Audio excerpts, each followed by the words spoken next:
don't know what I'm doing when it comes to the JET program. So I looked in the mirror and I said, 1 year ago, I needed a job. So do you. I really wanted to be in the JET program, and nothing that anyone was ever going to say would change my mind. I was doing it no matter what.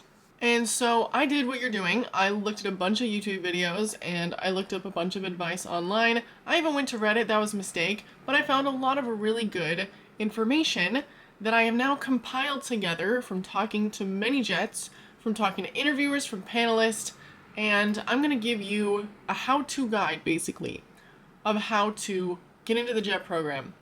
And I'm going to talk about things that are not just like the basics. Like, I'm going in and telling you what you need, and if you follow my directions, you'll probably honestly get into the JET program. However, there is an amount of luck that is involved with this program, and if you do not get into this program, there are other options for teaching English in Japan, such as eikaiwa. Matter of fact, it is very often that JET is wrong. They often ignore perfectly qualified, very dedicated people that would be great for this program. So if that is one of you, please do not give up. Look for an eikaiwa.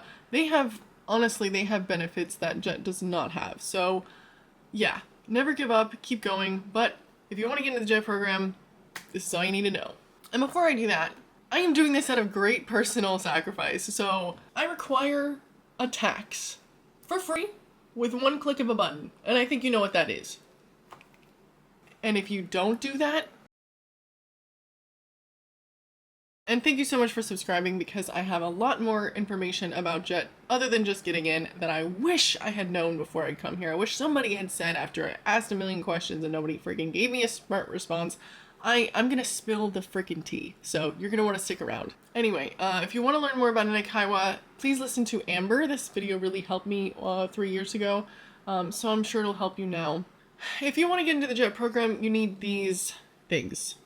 And you also need to be a citizen of a country that is participating in the JET program. So to be honest, it's actually quite easy. It is quite easy to get into the JET program. However, you need to be specific in presenting your qualities for what the JET program wants and the JET program needs. See, they have a cookie cutter JET, and you gotta fit within that cookie cutter. You may not fit perfectly, you just need to fit in. It doesn't matter how you decorate the cookie, it just has to fit in the cutter. And to be honest, you don't really need more than this, but because it is so competitive, it really helps to have things like, a TOEFL certification or Japanese language certifications, awards, achievements, that sort of thing. Because on your application, when you start to fill things out, it basically gives you points, right?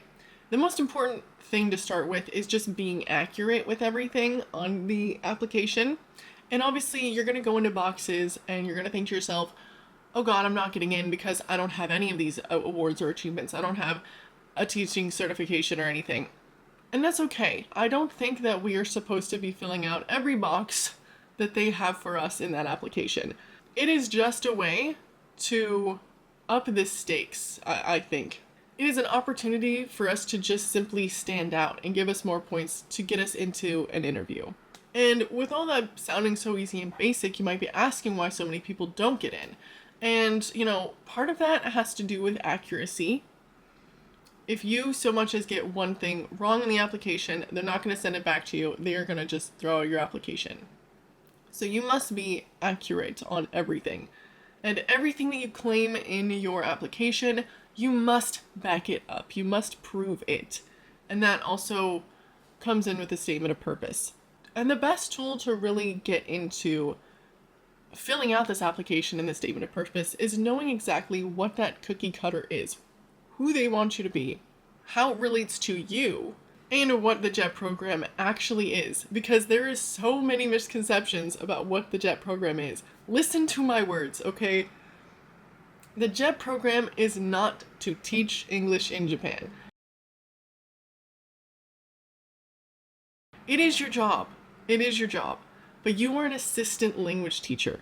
You may be asked to create lessons, to be a head teacher, but you are still an assistant language teacher. What people ask of you is what you do. And you may fall into the restrictions of whatever your school is teaching. So for example, if you're teaching in a junior high or high school, you're going to be preparing these kids for their examinations.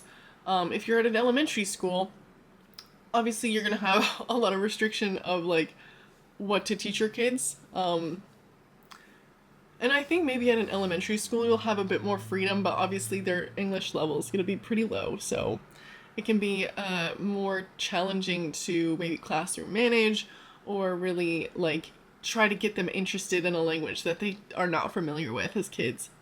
So your job is really to make your English teachers that you're working with make their lives easier, right? Help them out in terms of English study, because it may be that they hadn't been, studying English for a really long time, even though they're teaching it. So not only can you refresh them, but also refresh students on how to speak things naturally, not just from a textbook or something.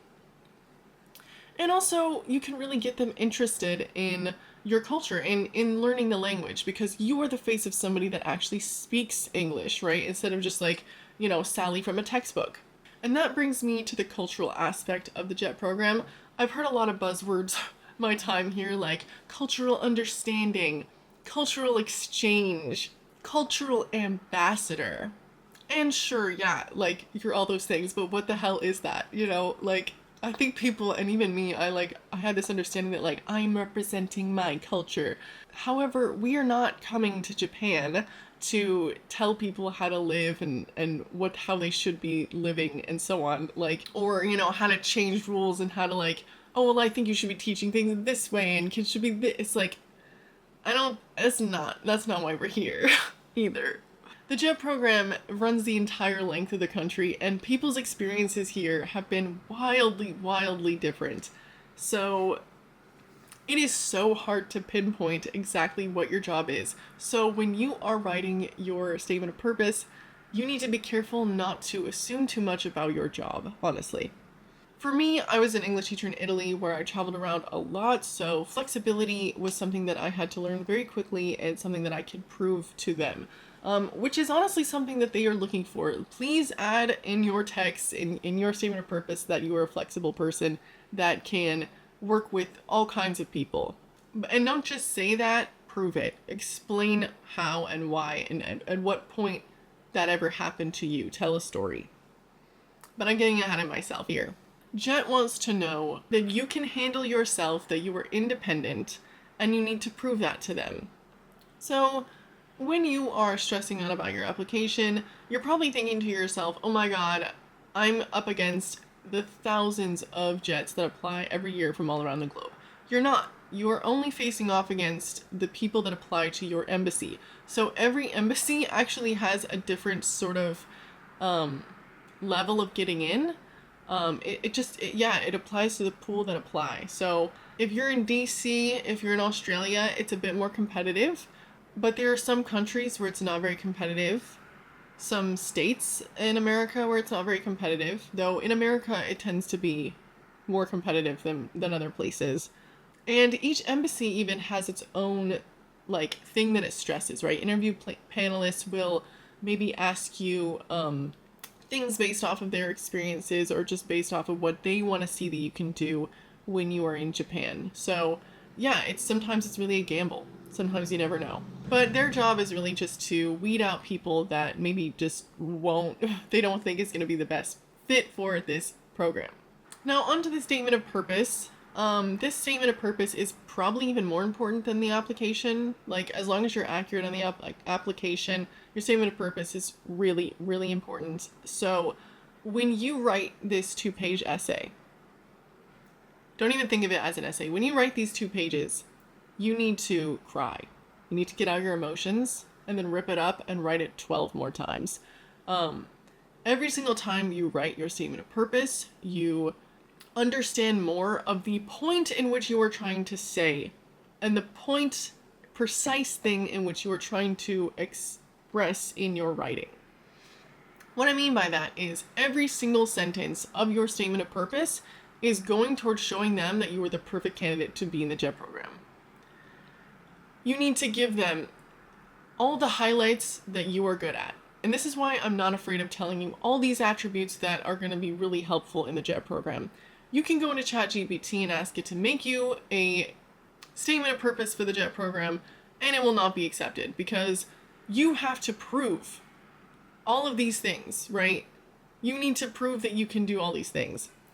Therefore, don't even start here. Think about what you're good at and then explain to them why that applies to the JET program and how that happened to you, which is why they say when you're writing your statement of purpose, they want to hear a story, because I'm sure that there are many people that turn in statement of purposes that are from ChatGPT, and after you've read hundreds of these statement of purposes, you can really pick up on things of people being not genuine. So they're gonna know better than you. They're gonna have read more statements of purpose than you, so just be honest. You have the qualities that you need to be in the JET program. You just have to organize them in a way that shows that you are the perfect candidate for this entire mess. I've heard people from all over the place give different ideas about what the JET program is. So, to be honest, it is what you make it. There are certain things that it's not that people are confused about. So you need to prove that you're gonna make your opportunity in the JET program worth your time and have an exit plan outside of it, because the JET program is temporary. Like, it is temporary. If you want to do teaching English outside of the JET program in Japan, that's fine. You can talk about it vaguely in your statement of purpose, saying like, oh, I want to continue teaching English elsewhere. That's fine. But I think having an exit plan in your statement of purpose is really important, but only at the end, right? It's like, you talk about in your statement of purpose what you can do for the JET program, not necessarily what the JET program can do for you until the end, until you tell them like, I have a plan of action. I'm not just gonna bed rot while I'm in Japan. I have energy and I have the will to continue using this as a stepping stone off into the future. JET program wants people that will continue its reputation throughout the world. And I don't think that I mentioned this in the beginning, that JET program, right, it runs the entire span of Japan. And although it is very random what you will do, like what you will teach, who you will teach, where you will teach, the Alumni Association has been around since the 80s.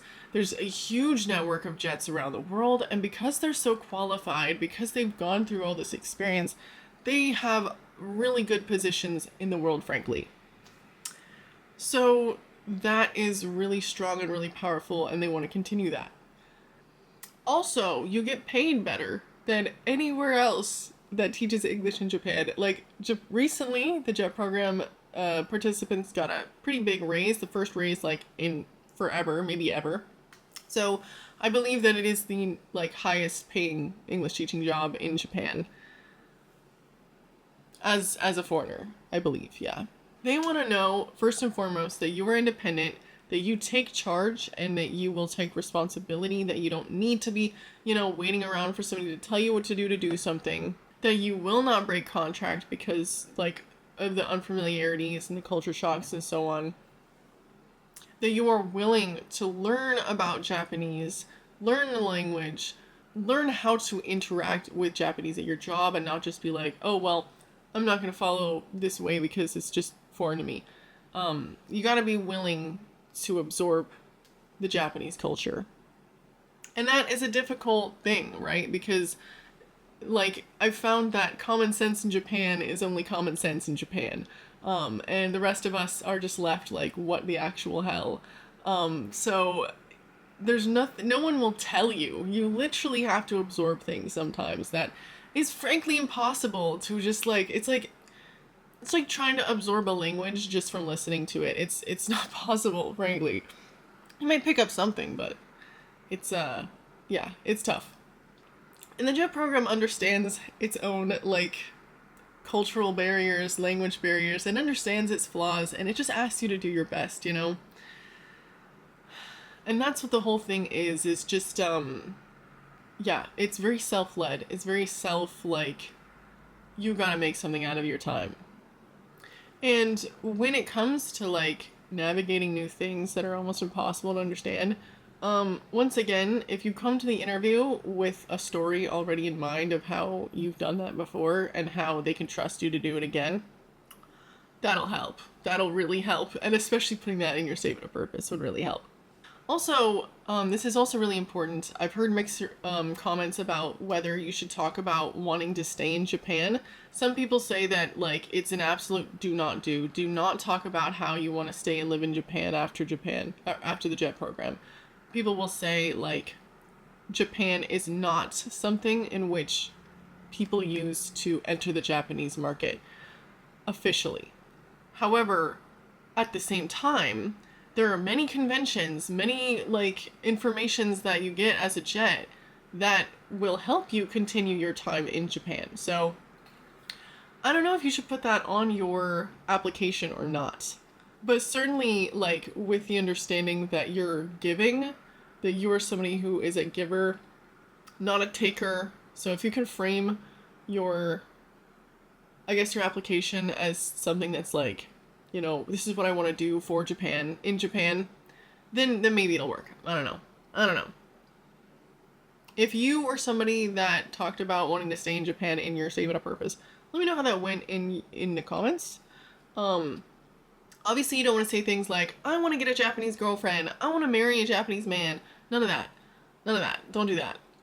And, like, you really need to be careful of how you come off in your statement of purpose, because, you know, if you say things like, oh, I want to build relationships with my students. Careful. Be careful.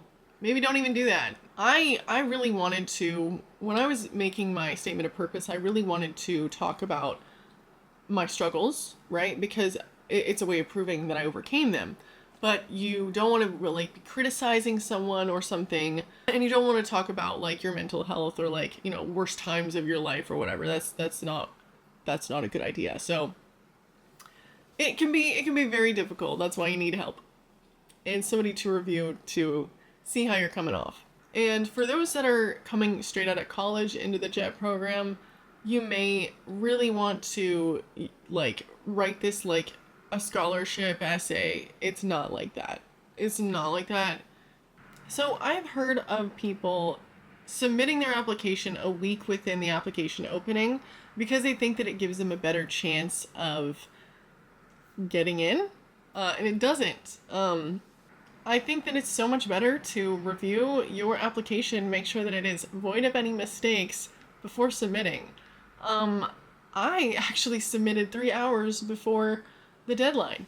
I don't recommend that.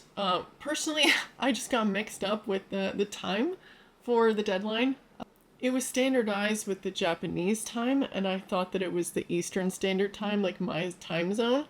So it was literally 12 o'clock at night. I was racing to make sure that everything was perfect on the application, and I had to call my letter of recommendation to tell them that I had gotten a mistake on when the deadline was, and had to ask them to submit it, like, literally hours before closing, which is like 1 a.m. for that person. So thanks to them, I am here. But yeah, I don't recommend saving it to the last minute, but I certainly don't think that you should.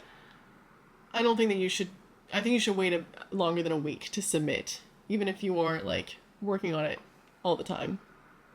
You want to give it time to settle so that you can really think about it, really give it some thought, and make sure it's perfect. If you have any questions about the JET program, I would love to answer any questions. I'm not an interviewer and not a panelist. I can only help you with the experience that I have and the people that I've talked to. And I can't guarantee that you'll get in if you don't have the things that I mentioned. And of course, you can always get really unlucky when it comes to the JET program. And not just with the application, like, they can send you to, like, some remote place. And even if you're like, oh, I don't mind remote, I want to be in the Inaka, like, it could still be pretty rough, guys. And you could face things that you were never prepared for. So I'm going to be talking a lot more about this. Like I said, I did so much research on the JET program before coming, thinking that I was prepared, and there's so much that I was never told. So much in the orientation that they never said, that it was, like, things that they said, you're definitely going to do this, and it never happened. You're definitely going to face this, never happened. So It's so interesting how hard it is to find certain information, and I'm gonna spill the tea. I am a firm believer that if you don't get in, that, you know, going to another place to teach, really, you should really do that instead. I'm gonna be giving you guys survival tips, survival guides, what to really expect when you're in jet, you're in Japan. I really hope that it helps you guys, so please subscribe, please stick around for that. Give me the questions for my next video. Don't forget, he's watching. He's gonna come after you if you don't subscribe. Thank you so much for watching. It's been great. And I will see you again soon.